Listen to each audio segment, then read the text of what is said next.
ആശിഖീങ്ങളും മാദിഹീങ്ങളും ഒക്കെ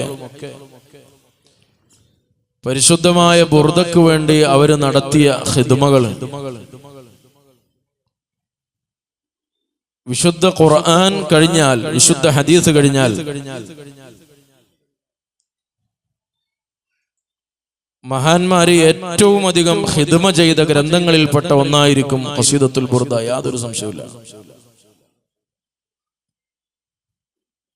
ഹിജറ 787 വഫാത്തായ ഇബ്നു മിഖ്ലാസ് റഹ്മത്തുള്ളാഹി അലൈഹി മഹാനവറുകൾ ഖസീദത്തുൽ ബുർദക്ക് ബൃഹത്തായ ഒരു വ്യാഖ്യാനം എഴുതി, വലിയ വ്യാഖ്യാനം. ആ വ്യാഖ്യാനം എഴുതിയ മഹാനവറുകളിൽ നിന്ന് അത് നഷ്ടപ്പെട്ടു പോയി. പഴയ കാലമല്ലേ, മഹാനവറുകൾ അന്വേഷിച്ചിട്ട് പിന്നെ ആ കൃതി കണ്ടെത്താൻ കഴിഞ്ഞില്ല. അങ്ങനെ പിന്നീട് മഹാനവറുകൾ രണ്ടാമത് ഒരു ശറഹ് എഴുതി, ഒരു ചെറിയ വ്യാഖ്യാനം. ആദ്യത്തെ വ്യാഖ്യാനത്തിന്റെ അത് വലിയ വ്യാഖ്യാനമായിരുന്നു, അത്രയില്ല. ചെറിയൊരു വ്യാഖ്യാനം മഹാനവറുകൾ അതിനുവേണ്ടി എഴുതുകയുണ്ടായി. സുബ്ഹാനല്ലാഹ്. ഇന്നലെ രാത്രി ഇരുന്ന് ഇങ്ങനെ മുത്തല ചെയ്തപ്പോ കണ്ടതാണ്. ആ ഗ്രന്ഥവും മഹാനവറുകളെ കയ്യിൽ നിന്ന് നഷ്ടപ്പെട്ടു. നിങ്ങൾ നോക്കണം, അല്ലാഹു സുബ്ഹാനഹു വ തആല മുസബ്ബിബുൽ അസ്ബാബാണ്. കാരണങ്ങളിലൂടെ കാര്യങ്ങൾ ഉണ്ടാക്കുന്നവൻ. മഴ പെയ്താൽ നമ്മളെ നാട്ടിലൊക്കെ ഇങ്ങനെ പുല്ലുകള്, ചെറിയ സസ്യങ്ങളൊക്കെ ഇങ്ങനെ മുളക്കുന്നത് കാണാം. കോടിക്കണക്കിന് പുല്ലുകൾ നമ്മളെ നാട്ടിൽ ഇങ്ങനെ മുളക്കുന്നത് നമുക്ക് കാണാൻ കഴിയും. അതാ മഴ പെയ്തപ്പോണ്ടായതാണ്. അള്ളാഹുവിന് ഉണ്ടാക്കണമെങ്കിൽ അതിന്റെ ആവശ്യമില്ലല്ലോ. പക്ഷേ അള്ളാഹു സുബ്ഹാനഹു വ തആല ദുനിയാവിന്റെ സംവിധാനങ്ങളൊക്കെ വെച്ചത് പലതും അങ്ങനെയാണ്. അങ്ങനെ മഹാനരായ ശൈഖവറുകൾ രണ്ടാമത്തെ ശറഹും വിശദീകരണം അറബിയിലുള്ള നല്ലൊരു കിതാബ് അതും മിസ്സായി. അങ്ങനെ മഹാനവറുകൾ പിന്നെ മൂന്നാമത് ഇതിനൊരു വ്യാഖ്യാനം എഴുതി. ആലോചിച്ചു നോക്കൂ, ബുർദയുടെ ഒരു ശറഹ് ലക്ഷ്യം കാണണമെന്ന അവരുടെ ഖൽബിലെ ഒരു നിയത്ത്. ബുർദയുടെ മഹത്വം മഹാനവറുകൾ എത്രത്തോളം അത് ഉൾക്കൊണ്ടിട്ടുണ്ട് എന്നതിന്റെ വലിയൊരു തെളിവാണത്. ഞാൻ ഈ പറയുന്ന ഗ്രന്ഥത്തിൽ ഖസീദത്തുൽ ബുർദയുടെ 100 കണക്കിന് വ്യാഖ്യാനങ്ങളും അതിന്റെ ഇമാമുമാരെയും പരിചയപ്പെടുത്തുന്നുണ്ട്. അതിൽ മത്ബൂആയ പ്രിന്റഡ് ആയ ഗ്രന്ഥങ്ങളെ ഇങ്ങനെ ആദ്യം ഇന്ന മഹാൻ രചിച്ചു, പിന്നെ ഇന്ന മഹാൻ രചിച്ചു, ഇങ്ങനെ പറഞ്ഞ് മഹാന്മാരുടെ കയ്യിൽ നിന്ന് ആദ്യം എഴുതിയ വലിയ ശറഹും രണ്ടാമത് എഴുതിയ ചെറിയ ശറഹും നഷ്ടപ്പെട്ടപ്പോൾ മൂന്നാമത് അതിന്റെ രണ്ടിന്റെയും ഇടയിലുള്ള ഒരു മുതവസ്സിത്തായ ശറഹ്, ഒരു മിഡിൽ ലെവലിലുള്ള ശറഹ് മഹാനവറുകൾ എഴുതി. അത് പ്രസിദ്ധമാണ്, അത് പ്രസിദ്ധീകരിക്കപ്പെട്ടു. സുബ്ഹാനല്ലാഹ്. വലിയ വലിയ പണ്ഡിതന്മാർ, നമ്മൾ ആദരിക്കുന്ന, നമ്മൾ വല്ലാതെ നെഞ്ചിലേറ്റിയ വലിയ കർമ്മശാസ്ത്ര പണ്ഡിതന്മാർ, അഖീദ കൈകാര്യം ചെയ്യുന്ന വലിയ പണ്ഡിതന്മാർ, സൂഫി തസവുഫിൽ ഗ്രന്ഥം എഴുതിയ വലിയ വലിയ മഹാന്മാർ, ഇൽമുൽ കലാമിൽ വലിയ രചന നടത്തിയവർ, അവരൊക്കെ ഖസീദത്തുൽ ബുർദക്ക് വ്യാഖ്യാനം എഴുതിയവരാണ്. ഞാനീ പറഞ്ഞ എന്തിനാണെന്നറിയുള്ളൂ, അവരൊക്കെ ബുർദയെ നെഞ്ചിലേറ്റുകയും ബുർദയെ സ്നേഹിക്കുകയും അതിന് ഖിദ്മ ചെയ്യുകയും ചെയ്തത് നമുക്കതിൽ നിന്ന് വലിയൊരു പാഠം. അതൊന്നും ഇതുപോലെ ഒരു മജ്ലിസ് സംഘടിപ്പിക്കപ്പെടും, അവരെ വാഴ്ത്തപ്പെടും എന്ന് കണ്ടതുകൊണ്ട് എഴുതിയതല്ല. മുത്തുനബി സല്ലല്ലാഹു അലൈഹി വസല്ലം തങ്ങളെ ഹദീസുകൾ അവിടുത്തെയും അമ്പിയാക്കന്മാരുടെയും മഹത്വം പറയുന്ന ഫളായിൽ എന്ന് പറയും. നബി സല്ലല്ലാഹു അലൈഹി വസല്ലം തങ്ങൾക്ക് മാത്രമുള്ള പ്രത്യേകതകൾ വേറൊരു നബിക്കും അല്ലാഹു കൊടുത്തിട്ടില്ല. അതിന് ഖസായിസ് എന്ന് പറയും. അതുപോലെ മുത്തുനബി സല്ലല്ലാഹു അലൈഹി വസല്ലമ തങ്ങളെ മുഅ്ജിസത്തുകളും മറ്റും പ്രതിപാദിക്കുന്ന ദലായില്, ഫളായില്, ഖസായിസ്, ദലായില്. നബി സല്ലല്ലാഹു അലൈഹി വസല്ലമ തങ്ങളുമായി ബന്ധപ്പെട്ട പ്രത്യേക വിഷയത്തിൽ മാത്രം മഹാന്മാർ കിതാബ് എഴുതിയതിൽ സുബ്ഹാനല്ലാഹ് അതിൽ വളരെ മഹത്തായതാണ് ശമാഇൽ എന്ന് പറയുന്നത്. ഷിമാല് എന്ന് പറഞ്ഞാൽ നമ്മൾ സാധാരണ യമീന് ഷിമാല് എന്ന് പറയും, വലത് ഇടത്.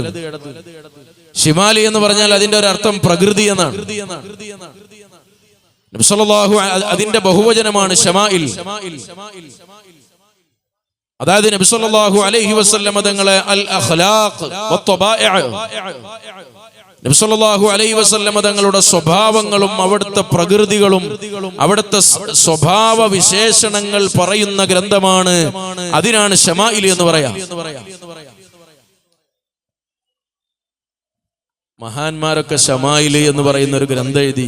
യൂസുഫ് നബഹാനി റളിയല്ലാഹു അൻഹു എഴുതി, ഇമാം സുയൂത്തി റളിയല്ലാഹു അൻഹു എഴുതി, ഇമാം തുർമുദി റളിയല്ലാഹു അൻഹു എഴുതി. ഇങ്ങനെ എത്രയോ മഹാന്മാർ ശമായില് എഴുതിയ വലിയ വലിയ മഹാന്മാർ. നിങ്ങൾ ആലോചിച്ച് നോക്കി, അവരൊക്കെ പോയി കിതാബ് എഴുതിയത് എന്ത് നേട്ടത്തിനായിരിക്കും? അന്നത്തെ കാലത്തൊന്നും സ്വന്തമായി ഗ്രന്ഥം അച്ചടിക്കാൻ പോലും കഴിയില്ല.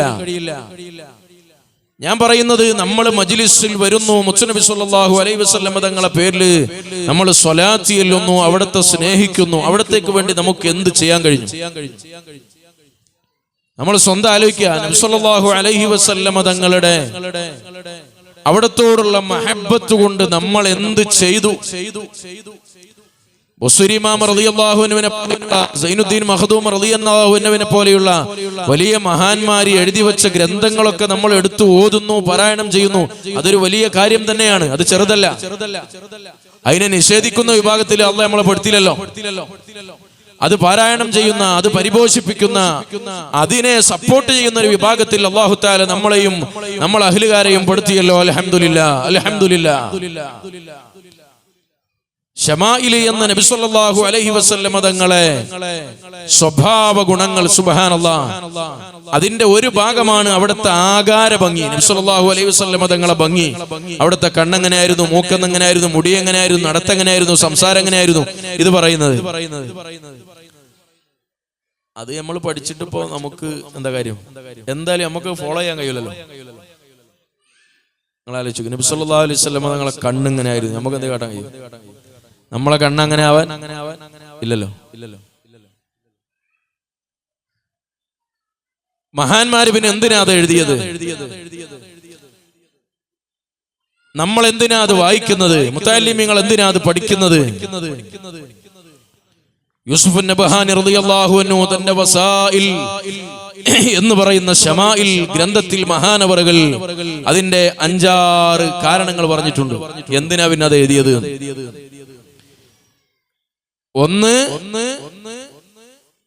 നബി സല്ലല്ലാഹു അലൈഹി വസല്ലം തങ്ങളെ അടുത്തറിഞ്ഞതിലൂടെ കിട്ടുന്ന തലദ്ദുദ്, ആനന്ദം. ഒരു വിശ്വാസിയെ സംബന്ധിച്ചിടത്തോളം അദ്ദേഹത്തിന്റെ ഖൽബിൽ നബി സല്ലല്ലാഹു അലൈഹി വസല്ലം തങ്ങളെക്കാൾ അപ്പുറത്തുള്ള ഒരു സൃഷ്ടി ഉണ്ടാവുകയില്ല, ഉണ്ടാകാൻ പാടില്ല. ആ മുത്തുനബി സല്ലല്ലാഹു അലൈഹി വസല്ലം തങ്ങളെ കൂടുതൽ അറിയാനും അവിടുന്നുമായി കൂടുതൽ അടുക്കാൻ അത് കാരണമാകുന്നു. അവിടത്തോട് മഹബ്ബത്ത് ഉണ്ടാകാൻ കാരണമാകുന്നു.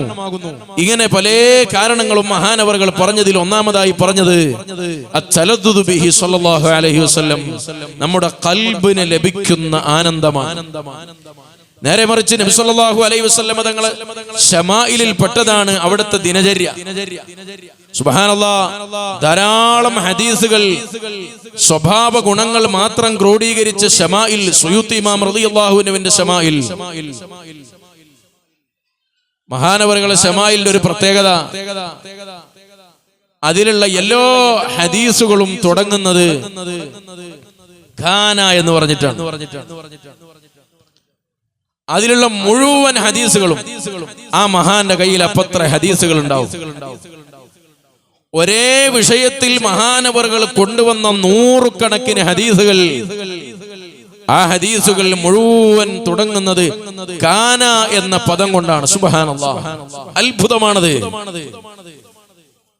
1000-ഓളം ഗ്രന്ഥങ്ങൾ എഴുതിയ മഹാനായ ഇമാം സുയൂത്തി റളിയല്ലാഹു അൻഹു നബി സല്ലല്ലാഹു അലൈഹി വസല്ലം തങ്ങളുടെ സ്വഭാവ ഗുണങ്ങൾ ആ വിഷയത്തിൽ മാത്രം ഒരു കിതാബ് എഴുതി. അതൊക്കെ എന്റെ പ്രിയപ്പെട്ട സാധാരണക്കാരായ നമ്മളൊക്കെ സാധാരണക്കാരനാണ്. ഞാൻ ഉദ്ദേശിച്ചത് ഒരുപക്ഷെ നമ്മൾ ദർസിലൊന്നും പോയി ചിലപ്പോൾ അറബി വായിച്ചാൽ നമുക്ക് മനസ്സിലാവില്ല. അങ്ങനെയുള്ള ആളുകൾക്ക് ഇന്നതൊക്കെ മലയാളത്തിൽ കിട്ടാനുള്ള പല സംവിധാനങ്ങളുണ്ട്. മുത്തനബി സല്ലല്ലാഹു അലൈഹി വസല്ലം തങ്ങളെ ശമാഇല് നമ്മൾ പഠിക്കണം. നമ്മുടെ ഖൽബിൽ മഹബ്ബത്ത് കൂടും. ഉദാഹരണം പറയാം. മുത്തനബി സല്ലല്ലാഹു അലൈഹി വസല്ലം തങ്ങളെ കുറിച്ച് ബഹുമാനപ്പെട്ട സുയൂത്തി ഇമാം റളിയല്ലാഹു അൻഹു എഴുതിയ ശമാഇൽ, അതിൽ കാണാം അല്ലാഹുവിന്റെ റസൂൽ സല്ലല്ലാഹു അലൈഹി വസല്ലം തങ്ങളെ വീട്ടിലേക്ക് ഒരാൾ വന്നാൽ ആദ്യം കൊടുക്കൽ എന്താണ്? അത് ഞാനൊരു ഉദാഹരണം പറഞ്ഞു. ഇത് നമ്മൾ അങ്ങോട്ട് പഠിച്ചു വെച്ചാൽ നമുക്കൊരു നല്ല സുന്നയെ കൂടും. അതായത് ആ സുന്നത്ത് പകർത്തുന്ന ആള് ചെറിയൊരു പ്രയാസമുള്ള സംഗതിയാണ്. നബി സല്ലല്ലാഹു അലൈഹി വസല്ലം തങ്ങൾക്ക് ഏറ്റവും ഇഷ്ടപ്പെട്ട പാനീയം ഏതായിരുന്നു എന്ന് ചോദിച്ചാൽ, കുടിക്കാൻ ഇഷ്ടപ്പെട്ടിരുന്ന പാനീയം തണുപ്പുള്ള മധുരമുള്ള പാനീയം. ചെറിയൊരു തണുപ്പ് മധുരമുള്ള പാനീയം. ഇപ്പൊ നമുക്കൊക്കെ ഷുഗറാണ്. ഈ മധുരം കഴിച്ചു കഴിഞ്ഞാല് മഹബത്ത് ഉണ്ടാവുന്നു.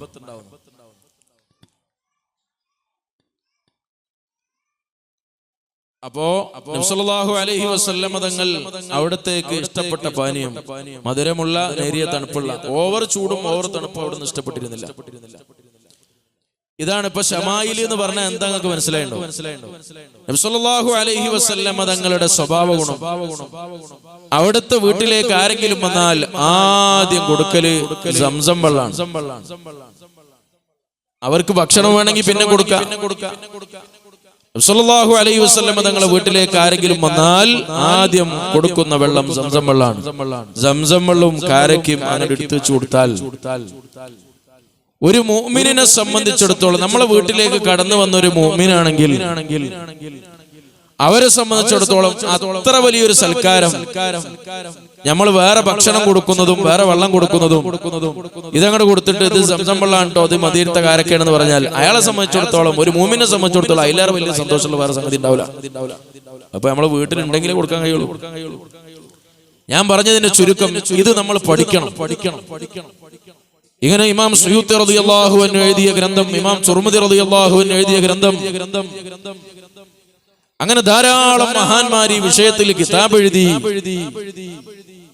അതിൽ ഈ പറഞ്ഞ കാര്യങ്ങളൊക്കെ നമ്മളത് പഠിച്ച് മനസ്സിലാക്കി ഇത്തിബാ ചെയ്യാൻ വേണ്ടിയാണ്, അവിടത്തെ നമ്മൾ പിൻപറ്റാൻ വേണ്ടിയിട്ടാണ്.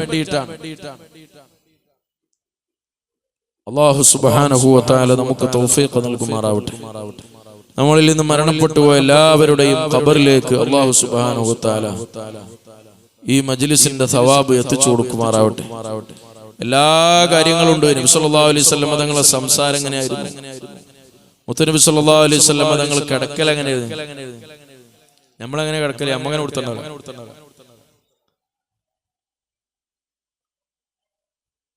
തല വടക്കോട്ടാക്കി കാല് തെക്കോട്ടാക്കി, അങ്ങനെ പറഞ്ഞാൽ മനസ്സിലാവില്ല.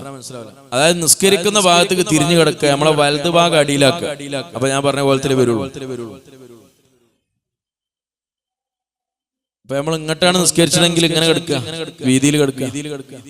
ഇങ്ങോട്ട് വലതു ഭാഗത്തുമ്മല് ചെരിഞ്ഞു കിടന്നിട്ട് നബി സല്ലല്ലാഹു അലൈഹി വസല്ലം തങ്ങളെ കൈ അവിടുത്തെ കവിളത്ത്, നമ്മളിങ്ങനെ കൈ തലയിലോട്ട് വെക്കും, അങ്ങനെ കൈ കവിളത്ത് വെച്ചിട്ടായിരുന്നു ഹബീബായ സല്ലല്ലാഹു അലൈഹി വസല്ലം തങ്ങൾ ഉറങ്ങാറുണ്ടായിരുന്നത്.